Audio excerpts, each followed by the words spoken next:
8장 29절에서 35절까지 말씀입니다. 사사기 8장 29절에서 35절까지 말씀 교독합니다. 구약성경 376쪽입니다. 사사기 8장 29절에서 35절까지 말씀 교독합니다. 오늘은 11월 22일 수요일 저녁입니다. 11월 22일자 사사기 8장 29절에서 35절 교독하겠습니다. 요아스의 아들 여룹바알이 돌아가서 자기 집에 거주하였는데 기드온이 아내가 많으므로 그의 몸에서 낳은 아들이 70명이었고 세겜에 있는 그의 첩도 아들을 낳았으므로 그 이름을 아비멜렉이라 하였더라. 요아스의 아들 기드온이 나이가 많아 죽음에 아비에셀 사람의 오브라에 있는 그의 아버지 요아스의 묘실에 장사되었더라. 기드온이 이미 죽음에 이스라엘 자손이 돌아서서 바알들을 따라가 음행하였으며 또 바알 브릿을 자기들의 신으로 삼고 이스라엘 자손이 주위의 모든 원수의 손에서 자기들을 건져내신 여호와의 자기들의 하나님을 기억하지 아니하이며 35절 또 여룹바알이라 하는 기드온이 이스라엘에 베푼 모든 은혜를 따라 그의 집에 후대하지도 아니하였는가. 1번을 줄여보세요. 1번 마이크 테스트 하나 둘 셋. 1번만 줄여보세요. 2번이 살려주세요. 거꾸로 2번을 가지고 2번을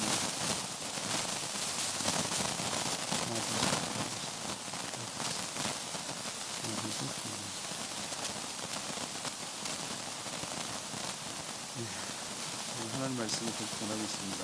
오늘은 제목이 유산, 아기를 잃은 유산 말고 남겨둔 유산. 오늘 말씀을 요약하면 이런 내용입니다. 기드온이 모든 전쟁을 끝내고 자기 고향 오브라로 들어가 살다가 그리고 아내가 참 많았다. 그래서 아들만 딸은 고사하고 아들만 70명이 됐다. 세겜이라는 땅에도 첫 이런 여인인데 있었는데 그의 아들을 이름을 아비멜렉이라고 불렀다. 또 기드온이 죽자 기다렸다는 듯이 이스라엘 자손들이 하나님에게서 돌아서서 바알들을 따라 음행하였다. 하나님의 구원을 기억하지 않았고 또 기드온의 자녀들, 후손들을 후대하지도 않았다. 이런 스토리가 오늘 전체적인 내용입니다. 오늘 말씀을 통해서 우리에게 이제 던지는 도전들이 많은데 오늘 끌고 가는 질문은 이겁니다. 우리도 인생을 어떻게 마무리해야 하는가? 우리도 뭐 잘 살든 못 살든 간에 끝이 있죠. 누구나 다 끝이 있습니다. 영원히 사는 것은 이제 천국에서 사는 것이고 이 땅에 끝이 있다는 뜻입니다. 한 번밖에 살지 않는 인생, 그래서 일생이라고 말하는데 어떻게 우리의 인생을 마무리해야 될 것인가? 기드온의 모습을 통해서 우리가 교훈을 얻었으면 좋겠다라는 것입니다. 첫 번째로 도전받는 것은 자기 왕국을 만들지 말아야 된다는 것을 교훈받습니다. 미디안을 향한 모든 전쟁은요, 하나님의 전적인 은혜로 크게 대승을 거뒀죠. 어제까지 묵상한 내용입니다. 근데 사실 위기는 어려울 때 오는 것이 아니죠. 힘들고 어려울 때는 어떻게 하죠? 깨어있죠. 긴장하죠. 그리고 영적으로 예민하고 긴장하고 하나님께 간절히 기도하고 매달리죠. 오히려 어려움이 있고 그럴 때는 위기가 아닐 수 있어요. 진짜 위기는 언제 오는가? 평온할 때, 아무 일도 없을 때, 오히려 일이 잘 풀린다고 생각할 때, 별 일이 없을 때, 그때가 더 위험하다는 것을 저도 경험적으로도 그렇고 성경적으로 이게 더 와닿아요. 왜 그러냐면 영적 긴장이 풀리죠. 그리고 인간은 독특하게도 이 본성이 안주하려는 습성이 있어요. 그래서 일이 잘 풀리고 잘 되면 그냥 마음 푹 놓다가 당하는 거죠. 이 엄청난 미디안 13만 5천 명을 300명 갖고 어떻게 싸우고 있어요. 말도 영화 제목 같은 얘기죠. 300명 이상. 그래서 전쟁을 끝내고 고향으로 돌아온 기드온, 여러 가지 할 일이 많았지 않겠어요. 오히려 더 전쟁이 금방 끝나지 않겠습니까? 뭐 맨날 며칠 했겠어요. 오히려 그 뒤에 삶이 굉장히 길었을 텐데 그 뒤에 내용은 없어요. 그 뒤에 내용이 뭘 했다, 뭘 의미 있는 일 했다, 그런 내용이 안 나와요. 그리고 뭐만 나오는지 아십니까? 유독 아내가 많았는데 30절. 그게 뭔 일이야? 뭐 그럴 수 있어, 거기까지는. 그런데 아들이 몇 명이었다? 그 사이에서 태어난 아들만 70명이었다. 오마이갓, 이건 아프리카도 아니고. 70명 애가 나오려면 기가 막히지 않겠어요? 여기서 우리가 알 수 있는 건 뭐죠? 평범한 사람이 아니었구나, 이 사람은. 이렇게 아내를 많이 둔다는 얘기는 권력자가 아닌 이상 가능하겠어요? 근데 우리 기억해야 될 게 있습니다. 어제 그제 이렇게 묵상한 것 중에 그거 뭐라고 했습니까? 이제 이스라엘 백성들이 우리 미디안의 앞에서 구했으니 이제 왕이 되시고 당신의 아들도 당신의 손자도 우리가 왕으로 섬기겠습니다. 기도원이 뭐라고 했어요? 나는 섬기지 않겠습니다. 하나님이 우리의 왕이십니다. 말은 좋다고 했어요. 말은 좋다. 그러나 실질적으로 금부치를 요구하고 전리품을 요구하고 에봇을 만들고 이런 것은 왕의 통치이란 말이에요. 근데 말과 삶이 달랐다라는 것을 여기서 알 수 있는 거냐면, 아내를 많고 아들이 70명 있으려면 왕족이 아니고서는 불가능한 얘기예요. 평범한 범인들이. 그게 가능하겠어요?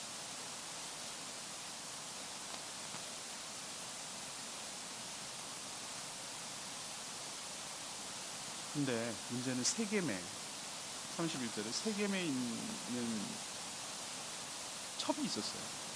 이 왕이니까 가능한 얘기죠, 그죠? 후공 같은 것도 곳곳에다가 현지철을 주는 거예요.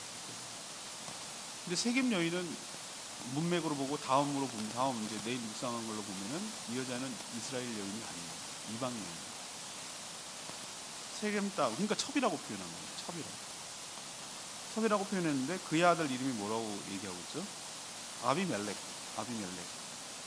아비멜렉이라는 얘기는 나의 아버지는 왕이시다라는 뜻이에요. 근데 그 이스라엘 백성들은 이름을 짓는데 굉장히 의미를 많이 부여합니다. 우리는 이 아이가 어떻게 되었으면 하는 소원, 바람도, 우리도 좀 그런 면이 있잖아요. 그렇죠? 이 이름을 뭐 함부로 짓지 않잖아요. 그렇죠? 끝남이 뭐 이런 거는 정말 후남이, 그 다음에 아들나라 이거죠. 뭐 이런 거 짓는 게 뭐. 아비멜렉이라는 것의 의미, 함의가 뭐죠? 나의 아버지는 왕이시다라는 얘기는 뭐예요? 이거 누구를 드러내려는 거예요? 기드온 자신을 드러내는 거예요. 왕은 아니라고 했지만 내 아버지는 왕이니까. 그러면 누가 왕이라는 얘기예요? 기드온이 왕이라는 얘기예요. 여기서 알 수 있듯이 실질적으로는 왕은 아니었지만, 명분은 뭐 왕관을 쓰고 뭐 이렇게 하지 않았지만 실질적으로 왕 행세를 하고 군림하고 누리면서 살았다라는 것으로 알 수 있습니다. 여기서 우리에게 첫 번째로 가르쳐주는 교훈이 있어요. 기드온은 자기 왕국을 건설했어요. 그리고 끊임없이 그것을 확대해 나갔어요. 그리고 별일 할 일이 없었다고 그랬잖아요. 제가 뭐 업적이 없어요. 그냥 쾌락을 추구하면서 살았어요. 전처도 두고 첩도 두고 이 사람 이 여자 쭉 두고, 그러니까 70명이 태어나요.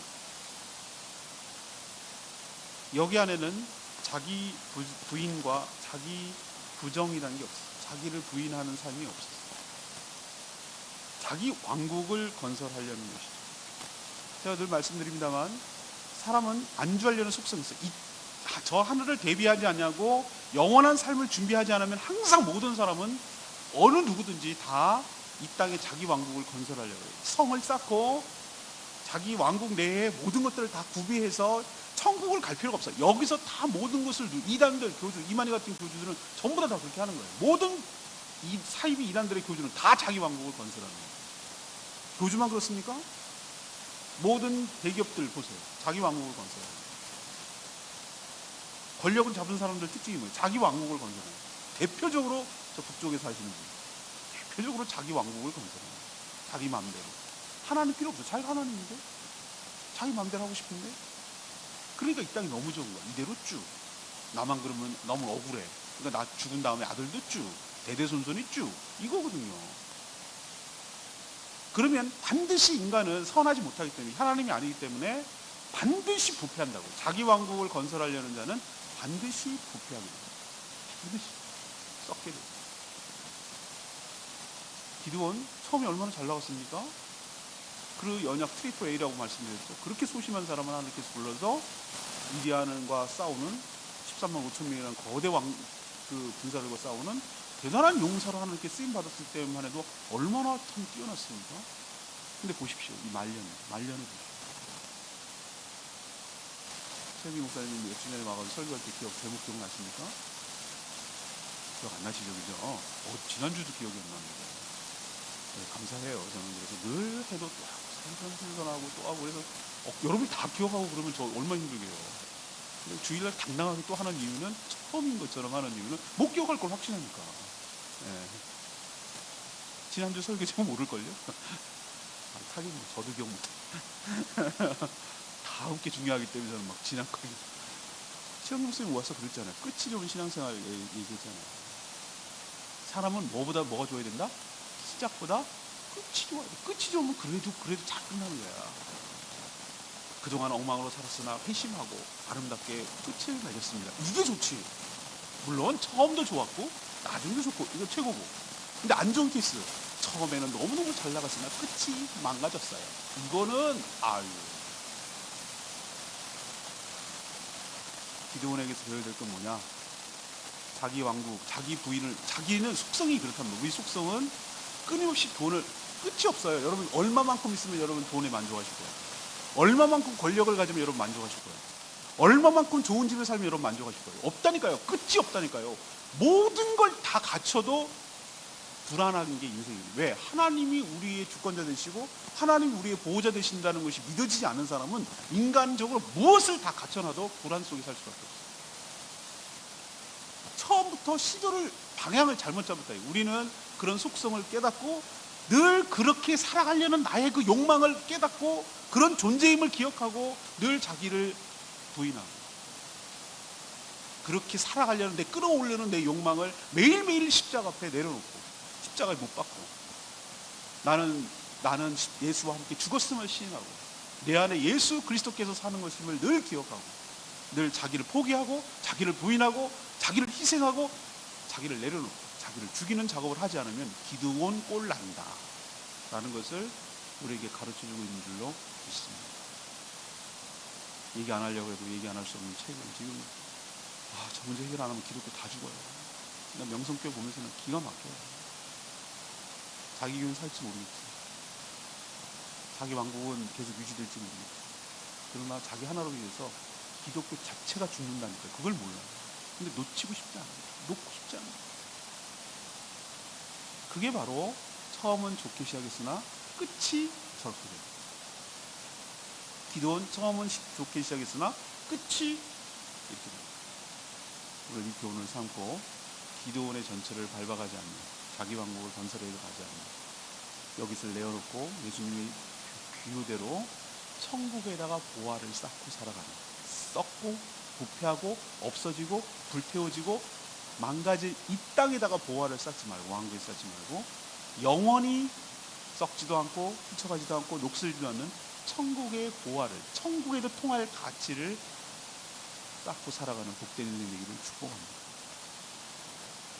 두 번째, 기드온의 삶을 보면서 우리가 어떻게 인생을 마무리해야 될까가 오늘의 이제 질문인데, 두 번째는 계속 선한 영향력을 미쳐야 된다는 것을 우리에게 도전을 줘요. 기드온은 아내가 많아서 아들만 70명. 이 자신의 가문을 왕가처럼 번성하게 해서 영광을 누리려고, 계속 누리려고 하는 그 탐욕, 지속적으로 자기를 기억해주고 자신의 존재를, 업적을 기억해줄 만한 사람들이, 그래서 옛날에 조선왕조 실록 보십시오. 조선왕조 뭐 사극 보면은 맨날 그 대기마마가 그러잖아요. 왕족이 번성의 후대를 도모해, 맨날 이런 대사 하잖아요. 애들 많이 한다 이거야. 애들 많이. 정실 부인이 후궁, 뭐 안 되면 후궁이라도 들여서 나라. 이거 왜 그럽니까? 그래야 이 왕가가 안정을 한다 이거. 그런 의도예요. 어느 놈이 어떻게 죽을지 모르니까 후보자들을 많이 만들어 놔야 된다. 그가 정말 신경 써야 될 문제는 수많은 여인들을 탐하고 자손을 번식시키는 거기에 있는 것이 아니고, 자신은 언젠가 죽을 것인데 죽은 후에도 이스라엘 백성들이 미디안이 왜 고통을 받았죠? 미디안이 왜 고통을 받았죠? 우리는 자꾸 미디안의 압제에서 해방된 것만 기억을 하는데 그 원인을 알아야 될 거 아니에요? 거기서 레슨을 얻어야 되잖아요. 미디안의 압제를 받은 이유는 이스라엘 백성들이 바알과 아세라를 그렇게 섬겼기 때문에, 언약을 어겼기 때문에 그 꼴을 당한 거거든요. 미디안을 이겼다는데 도취될 이유는 없는 거예요. 만약에 미디안을 왜 왔는지를 알면 그것을 반복하지 않을 때 의미가 있잖아요. 그러면 기드온이 미디안을 이긴 다음에 해야 될 일은 뭐냐? 여러 한 해를 두고 애 많이 낳는 거, 이게 할 일이 아니고, 이스라엘 백성들이 언젠가 또 속성상 주변에 남아있는 가나안 족속들이 남아있는 그들이 섬기는 바알과 아세라 우상에게 돌아갈 가능성이 너무 크다는 걸 기억하고, 그래서 여호와 하나님을 섬기며 그 은혜 가운데, 그 계명 가운데, 그 율법 가운데, 그 언약 관계 속에서 살아갈 수 있도록 하는 그런 활동을 했었어야 되는 거예요. 근데 오늘 읽은 것 중에 그런 얘기 하나도 없어요. 아니나 다를까 그가 죽기라도 기다렸다는 듯이 이스라엘 백성들, 자손들은 속히 돌아서서 33절에 보니까 바알들을 따라가 음행하였습니다. 영적 간음이라고 제가 말씀드렸습니다. 굉장히 매력적인 신이거든요, 바알이. 가나안에서는 최적화되어 있는 신이에요. 농경과 가산의 풍요의 신이에요. 그리고 뭘 맺었습니까? 바알브릿이라는 게 무슨 뜻이에요? 바알과 언약 관계 있다. 이거는 하나님과의 언약 관계 있어야 되는데, 바알과 언약 관계를 체결하는 거예요. 완전히 돌아선 거죠. 그가 생존해 있을 때, 그러니까 기드온이 생존해 있을 때는 그냥 아닌 척했지만, 노골적으로 그러지 못했지만, 딱 죽고 나자 본색을 드러낸 것이죠. 여러분, 한 사람의 인생을 평가할 때 뭘 갖고 평가하시겠어요? 여러분들도 한 번 살게 죽을 건데, 저도 그럴 건데, 제가 무슨 이상성 목사 막 인터넷 치니까 살아생전에 총회장을 역임, 이런 거 기억할, 그건 금방 잊혀진다니까요. 물론 그 의미 없다는 얘기는 아니고, 이상성 목사 제주도에서 제일 큰 교회를 목회하시고, 영원히 큰 교회가 있어요? 그거 다 없어진다니까요. 거기가 가치가 없다는 건 아니지만 그게 목숨 걸 일은 아니라니까요. 그럼 뭘 기억할까? 그의 생애에서 나타난, 삶으로 나타난 그의 성품, 그리고 그 사람의 삶과 말과 그것을 통해서 얻은 수많은 감동들, 그리고 그 영향들, 이런 것들을 기억하지 않을까요? 그렇지 않겠습니까, 여러분? 여러분, 제가 죽으면 뭘 기억하겠어요? 제가 지난주에 설교했던 것도 못 기억하는데 뭘 기억할까요? 아마 제 표정을 기억할지도 몰라요. 어쩌면 제 말투를 기억할 수도 있어요. 그리고 여러분과 제가 개인적으로 했던 여러 가지 에피소드, 마음에 남았던 거, 마음에 깊은 감동이 되었던 거, 어떤 한마디 했던 거, 자신에게 했던 그 따뜻한 마음들, 그런 것들을 기억할지도 몰라요. 그렇지 않아요? 사람이 눈을 감고 못 죽는 이유는 막 살아서, 잘못 살아서 바로 잡을 기회가 없기 때문에 눈을 뜨고 죽는 거예요. 편안하게 갈 수 있었던 것은 미련이었기 때문에, 할 만큼 다 했고 주의 은혜로 살았고 가야 될 곳이 있다는 분명한 것이 있을 때 편안히 눈을 감을 수 있다. 여러분도 잘 죽기 위해서 잘 살아야 돼요. 남는 거는 그 사람의 이력서가 아니에요. 어쩌면 다른 사람과 대했던 그 관계만 남을 수도 있어요. 정말 떠났을 때 아쉬워하고 고마워하고, 그것이 나 잘 산 거 아니에요?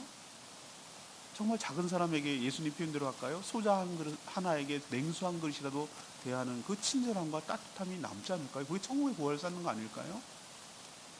그렇다면 우리도 정말로 기드온처럼 애 많이 낳고 죽었다, 이 얘기가 아니라 정말 영혼구원에서 제자 삼는, 생명을 구원하는 일, 하나님께 돌아서게 하는 일, 주님만 섬기게 하는 일에 헌신하고 그렇게 애를 쓰다가 갔다면 사람들 앞에서 그 사람 때문에 예수 믿게 돼서 구원받았다면 얼마나 고마워하겠어요? 또 하나님 앞에서도 얼마나 떳떳하겠어요? 그 영혼을 주님께 돌이키게 하는데 도구로 쓰임받았으면 얼마나 정말 하나님 기뻐하시겠어요? 그러니까 여러분 어디에다가 가치를 두고 살아야 되는지 기도원을 통해서 교훈을 삼으시고 주변에 계속 좋은 선한 영향력, 감동을 주는 삶, 기쁨을 주는 삶, 그런 삶을 살아가는 복된 인생 되기를 축복합니다. 마지막 세 번째는 뭘까요? 이웃과 좋은 관계를 맺어야 돼요. 이웃과 좋은 관계. 여러분 기도원이 인생을 잘 살았을까? 못 살았을까? 못 살았어요. 그냥 못 산 게 정말 못 살았어요. 그걸 어떻게 알아요? 여러 가지 이유가 있죠. 여러 가지 이유가 있어요. 근데 그가 죽은 후에 우상에게 돌아선 것도 이가 잘못 살았다는 추측을 할 수 있는 거고, 근데 저는 그거 갖고 이 사람이 잘못 살았다고 생각 안 해요. 35절 말씀 때문에 제가 얘는 잘못 살았어 라는 것을 알 수가 있었어요. 35절에 남들은 그냥 쉽게 지나가. 여롯바알이라고 하는 기도, 별명이에요. 여롯바알이 누굽니까? 바알과 맞섰다, 맞짱 떴다, 그 얘기잖아요. 얼마나 대단한 별명입니까? 여롯바알이라고 하는 기도원이 이스라엘에 베푼 모든 은혜를 따라, 그럼 은혜를 입었잖아요. 미디안에서 구해내고 해방시키고 나라를 구했는데, 이순신처럼 나라를 구했는데, 근데 그러면 그렇게 은혜를 입었으면 그 후손들에게도 선대해야 될 거 아니에요. 근데 35절에 보면 그의 집을 뭐 하지도 않았다? 그 받은 은혜에 비해서 그 집을 후대하지, 그러니까 뒤에 선대해주지 뭐 했다? 아니하였더라. 이거 뭐지? 이거 뭔 얘기지? 이건 뭐라고 해석이 돼요? 전 딱 그렇게 해석이 되던데요. 이게 잘못 살았네. 잘못 살았어. 여러분 정말로 어떤 사람에게 큰 은혜를 입었어. 은혜를 입었어. 그러면은 그 사람이 너무 고마우면 그 자녀들에게도 어떻게 합니까? 잘해줍니다. 잘해줘요. 그렇죠? 그 사람에게 신세를 진 것도 있고 좋은 관계를 유지하고 싶고 좋은 관계를 유지했고, 그러면 그 사람에게 어떻게 하는 거예요? 그 자녀들도 그 자녀가 뭐 삶을 몰라요. 어떻게 살았는지 그건 또 그의 몫이긴 하지만 왜 그 선대를 위의 때를 기억했기 때문에 그 자녀도 덩달아서 그냥 은혜를 입는 것인데, 이렇게 미디안의 손에서 엄청나게 구원을 했다고 말을 하면서도 그 뒤에 후손들에게는 후대하지 않았다 라고 말하는 걸 보면 이 사람이 잘못 살았다는 게 느껴지지 않아요? 인심을 잃었다는 거예요. 쉽게 말해서. 뭔가 모르지만 그는 생전의 왕처럼 군림하며 자신의 유익을 위해서만 살았던 것으로 추측할 수가 있어요. 여러분 뭐 별 추측이 안 되지만 저는 이제 말씀을 묵상하다 보면 이런 추측도 가능하다 이 말이에요. 그냥 한 문장 갖고 여러 가지를 생각해 보는 거예요. 그러니 그가 죽자 보란 듯이 그 꼴보기 싫어가지고 여호와 하나님 버리고 바알로 돌아서, 그 후손들 기드온이 꼴보기 싫으니까 맨날 거들먹거리고 군림하고 뭐 지만 왕인 것처럼 그렇게 살아가고, 뭐 왕이면 뭐예요? 왕을 보호하고 섬기고 이렇게 하게 왕이지, 그게 무슨 자기가 우엠하고 이게 왕은 아니잖아요. 그러니까 자손들에게도 후대하지 않아요. 이렇게 되는 거예요. 생명의 삶 제일 먼저 서론 시간에 귀에 딱지가 않도록 배우는 단어, 좋은 신앙은 좋은 관계로 나타납니다. 자신의 주변에 아무도 없다면, 그리고 자신을 반기지 않는다면, 자신의 자녀들에게 함부로 대한다면, 이거는 자기가 아무리 잘 살았다고 주장하고 우겨도 잘못 삽니다. 잘못 삽니다. 사랑은 보이지만 않고 흘려보내야 되고, 하나님께서 자신에게 맡겨진 책임과 의무를 다할 때, 그럴 때만이 자기뿐만 아니라 자녀들도 후손들도 하나님의 은혜 가운데 선대하며 살아가게 될 줄로 믿습니다. 오늘 레마의 말씀이 저는 34절 말씀이에요. 이스라엘 자손이 주위의 모든 원수들의 손에서 자기들을 건져내신 여호와 자기들의 하나님을 기억하지 않았다. 제가 여러 번 말씀드리지만 신앙은 뭐와 같다? 살아있는 생물과 같다. 생물은 뭐 물고기도 되고 화초도 되고 살아있다면 살아있다. 관계란 계속해서 가꾸고 유지해야 돼요. 관계를 한번 좋은 관계 맺었다고 영원히 갑니까? 안 그래요. 제가 옛날에 그걸 몰라가지고 뭐 저는 할 일도 없는데 막 그 옛날에 다방 카페가 아니었어 그때 대학 다닐 때. 그냥 거기 모여갖고 커피 마시면서 막 이렇게 노닥노닥 거리는 건 도대체 나는 시간 낭비고 난 그걸 막 견딜 수가 없는 그런 시간을 허비하는 것처럼 보여요. 허비하는 거. 아니 그 시간에 말이야 도서관에 가서 책 보고 공부하고 리포트 쓰고 그렇게도 지금 시원찮을 판인데 그러고 노닥거리고 야 맨날 또 저녁만 되면 또 맨날 술이나 처먹고 다니면서 화전 먹고 뭐 먹고 맨날 그러고 싸돌아다니는 게 나는 너무너무 난 인생 저렇게 살면 안 돼. 인생 저렇게 살면 안 돼. 이렇게 생각했어요. 근데 물론 그렇게 살면 안 돼요. 그렇지만 제가 깨달은 건 뭐냐면은 그런 아무 의미 없는 것 같은 시간들처럼 보였던 것도 굉장히 중요하다는 걸 내가 나중에 깨달았어요. 왜? 관계라는 게 말이지 그게 무슨 일을 도모하고 뭐 같이 의기투합해가지고 동지 여러분 뭐 이러면서 그래서 형성되는 게 아니고 그냥 좋은 거지. 이유 없이 그냥 좋으니까 같이 시간을 보내고 같이 얘기하고 그래도 시간 가는 줄 모르고 그런 또 대화를 통해서 관계가 더 돈독해지고 뭐 이러는 거지. 관계가 전부일 수 있지. 어떤 면에서 우리가 모든 활동하는 것들이 궁극적으로 특히 신앙생활에 있어서 관계가 전부지. 근데 그걸 몰랐던 거야.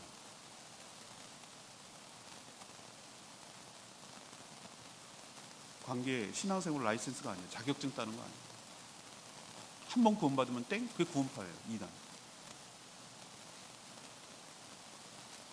한 번 좋은 관계를 맺었다고 잊고 산다면 그 관계가 견고할 수가 없어요. 이스라엘 백성들 기도원을 통해서 구원해 주신 하나님의 은혜를 크게 경험했어요. 그것만 경험했어요. 그 뒤에도 계속 하나님의 또 다른 은혜를 사모하면서 그 은혜 가운데 머물며 그 은혜에 감사하며 살았더라면 이렇게 쉽게 돌아설 수가 있었을까? 은혜는 계속 이어지고 체험되어야만 유지될 줄로 믿습니다. 끊임없이 관계를 가꾸도록 노력해야 돼요. 아무리 친한 친척, 일가 친척이라 하더라도 연락 자주 안 하고 뜸해지고 그러면 관계가 멀어지는 거야. 하나님도 저는 인격체이기 때문에 똑같다고 생각해요. 하나님 우리를 늘 사랑하시지만 우리가 느끼는 하나님의 친밀감은 우리 편에서도 노력하셔야 돼요. 끊임없이 가꾸고 끊임없이 연락하고 끊임없이 접촉하고 끊임없이 그 은혜를 사모하고 경험하고 체험하고 축적되고 누적되고 그렇게 은혜 가운데 살아야 돼요. 그래야 그 신앙이 유지되는 것이지 알았어요 하나님 뭐 이런 멀리 있는 하나님 나랑 상관없는 옛날에 왕년에 어땠던 하나님 그런 얘기하면 뭐합니까 그게? 현재 내가 하나님과 동행하며 하나님 임재 가운데 살아가고 있는지 그 관계 유지를 위해서 끊임없이 가꾸고 노력하지 않으면 이스라엘 백성들 꼴 난다라는 얘기가 저한테 들려오더라고요.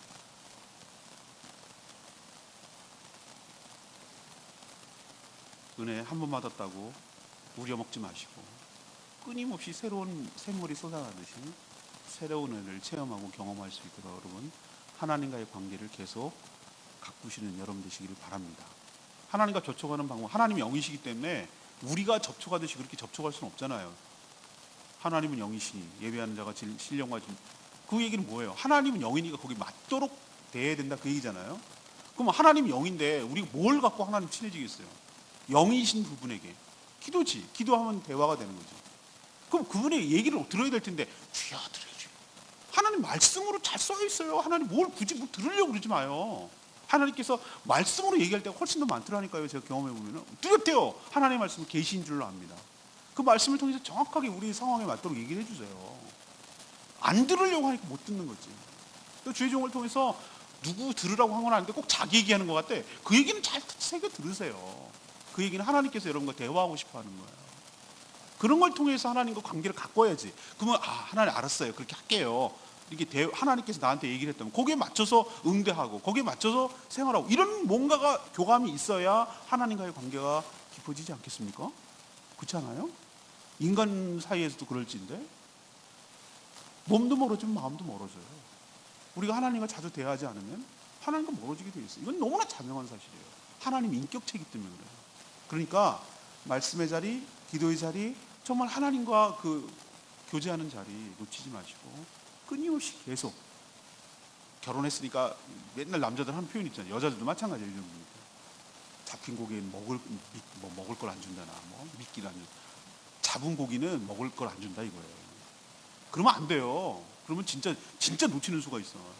잡은 고기라도 잡아 먹으려고 그러지 말고 계속 살 거니까 계속 가꾸고 하고 이렇게 해야 관계가 유지되듯이 여러분도 하나님 관계를 계속 유지하시는 저와 여러분들을 소망합니다. 오늘 질문이 뭐였습니까? 이 기도원을 통해서 우리도 인생 한 번 살고 죽을 건데 죽을 거잖아요. 영원히 살지 못해. 죽을 건데 우리도 어떻게 일생 한 번밖에 없는 인생을 어떻게 우아까지는 아니더라도 잘 마무리할 것인가? 좀 더 리얼하게 표현할 것, 두 눈 편안하게 감을 것인가? 눈 뜨고 죽지 말고 억울해서 눈 편안하게 감고 죽을 것인가가 오늘 나오는 건데, 첫 번째 뭐 하지 말라고? 이 땅에다 자기 왕국 건설하지 말라고.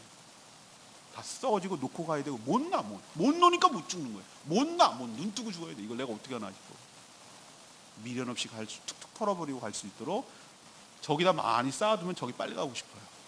가도 아쉬울 게 없어. 툭툭 털고 갈 수 있을 정도로 자기 부인, 자기 희생, 저 땅에다가 왕국을 건설하지, 이 땅에 왕국 건설하지 않는 저와 여러분들에게 소망합니다. 두 번째는 뭐였어요? 우리는 한 번 영웅되는 게 아니라 끊임없이 내 주변에 하나님의 은혜를 나누고 사랑을 나누고 선한 영향력을 끼치며 살다가는 복된 인생 되기를 축복합니다. 아내나 많이 두고 자식이나 많이 낳고, 이 얘기는 이 사람이 색을 밝히고 이랬다는 개념이 아니라 지극히 자기 쾌락 중심이죠. 이런 거밖에 할 얘기가 없는, 미디안을 크게 이겨놓고 그 뒤에 얼마나 많은 세계를 살았으면 나이 많아 죽었다고 그랬잖아요. 많이 살았으면서 할 게 그렇게 없냐 말이죠. 할 얘기가 그렇게 없겠냐 말이죠. 전쟁이 맨날 첫날하는 것도 아니고. 불행한 거예요. 이거. 은퇴한 뒤에 뭘 할 것인지 생각을 안 해본 거예요. 이 큰 일을 이룬 다음에 뭘 할 거예요. 미리 대비를 해놔야 됩니다. 그래요, 여러분들 뒤에 그냥 조금만 섭섭하고 할 거 없어 하고 빈둥빈둥거리고 이러지 말고 뭘 의미 있게 끝까지 근데 그 끝까지 의미 있게 하려면 뭐냐면 영혼고리에서 되살아남는 일이에요. 선한 영향력을 끼치고 사는 거예요. 그렇게 살 때 후회하지 않게 될 줄로 압니다. 세 번째, 어디에 신경 쓰라고요? 주변의 모든 사람들, 이웃은 나를 제외한 모든 사람이에요. 가족들 다 포함해요. 주변에 있는 사람들과 뭐예요? 좋은 관계를 맺고 살아가는 데 신경 쓰시는 거예요. 그게 남는 거라. 내 주변에 사람이 남도 나를 기억할 때 정말 따뜻한 사람으로 기억하고 좋은 사람으로 기억하고, 그게 잘 사는 거예요. 우리 딸이 모처럼 왔어요. 그래서 너무 기쁜데, 전 적어도 제가 아빠인데 얘네들한테는 참 좋은 아빠로 기억되었으면 해요. 늘 아빠가 좋고 늘 좋은 아빠고 언제든 그런 아빠가 돼야지 좋은 아빠 아니에요? 여러분에게 좋은 목사님으로 남고 싶어요. 집사람한테 소원하는 게 있다고 그랬어요. 당신의 소원이 뭐냐? 나는 정말 좋은 목사님으로 남고 싶어. 내가 죽었을 때 이상도 목사님 참 우리에게 좋은 분이셨어. 정말 따뜻한 분이셨어. 정말 좋으신 분이었어. 좋은 목사님, 진짜 좋은 목사님이야. 이렇게 기억되는 게 잘 산 거지. 그렇죠? 저만 그런 게 아니라 여러분도 그렇게 사셔야 될 줄로 믿습니다. 반면교사로 삼고 기도원을 통해서 기도원처럼 살지 말자. 이렇게 하면 안 된다 라는 교훈을 깨달으시고 여러분도 기도하시며 대비해 나가는 저와 여러분들에게 소망합니다. 우리 아까 불렀던 찬양 신실하게 진실하게, 그 찬양 부르고 기도하는 시간 갖겠습니다.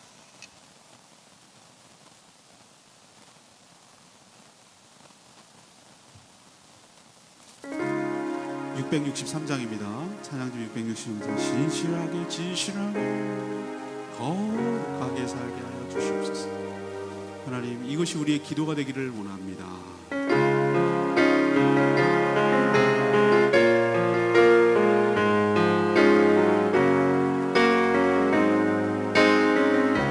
신실하게 진실하게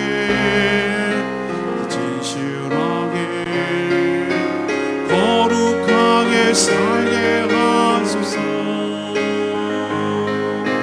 진실하게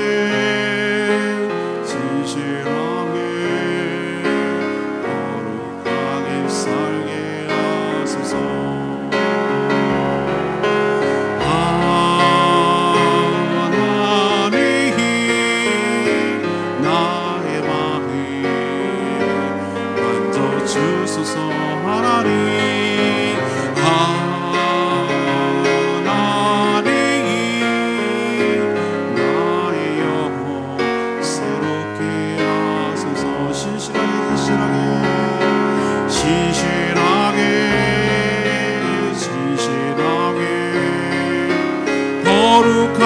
살게 하소서. 진실하게 거룩하게 살게 하소서.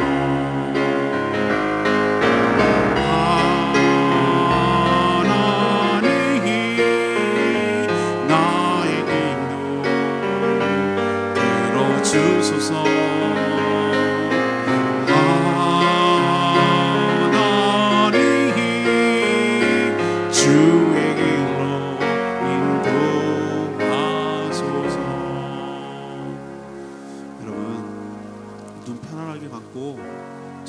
소망하면서 그렇게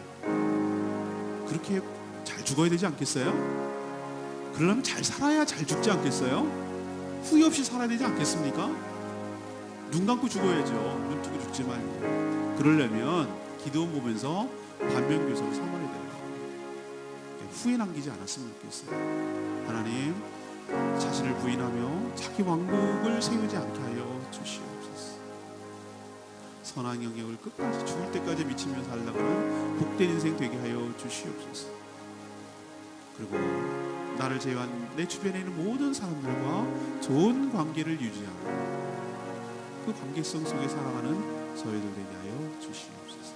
이렇게 살게 해달라고 다 같이 주여 외치며 하나님께 기도합니다. 주의 아버지, 진실하게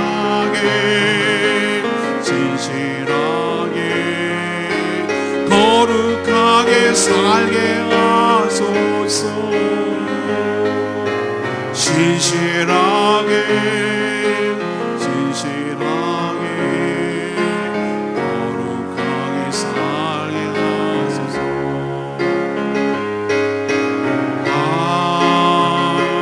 하나님이 나의 마음 만져주소서.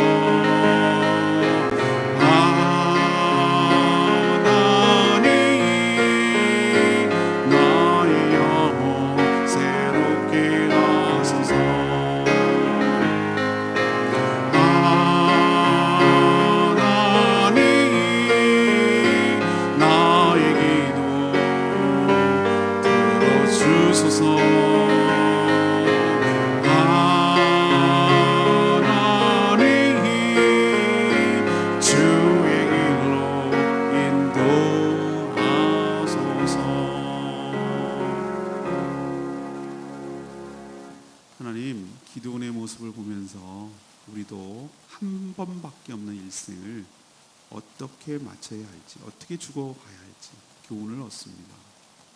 이 땅에 자신의 왕국을 건설해서 안전을 보장받고 안락을 누리며 안주하려는 나의 욕망이 있는 것 잘 압니다.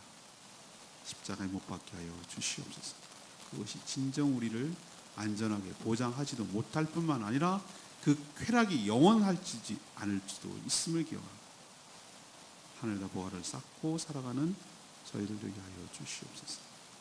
이 땅은 소풍 온 것처럼, 여행하는 것처럼 나그네의 삶에 불과하고 우리가 영원히 돌아가야 할 본향, 본래의 고향 천국이 있음을, 가야 함을 기억하게 하시고 거기에다가 보화를 쌓고 살아가는 저희들 되게 하여 주시옵소서. 그러기 위해서 늘 자신을 부인하며 자신을 말씀 앞에 쳐서 복종하게 하여 주시고 십자가에 자신의 욕망을 못 받게 하여 주시옵소서. 한 번이 아니라 계속 선한 영향력을 끼칠 수 있도록 주님과 교제하며 살아가게 하여 주시옵소서. 좋은 신앙은 좋은 관계로 나타남을 기억하고 내 옆에 가까운 사람일수록 또 모든 사람에게 선대하며 좋은 관계 속에 덕을 쌓고 살아가게 하시고 하나님이 주신 은혜와 사랑을 흘려보내며 유통하며 살아가는 복된 인생 되게 하여 주시옵소서. 오늘도 하나님 앞에 간구하는 제목마다 응답하여 주시기를 원하옵고 예수 그리스도의 이름으로 축복하며 기도합니다. 아멘.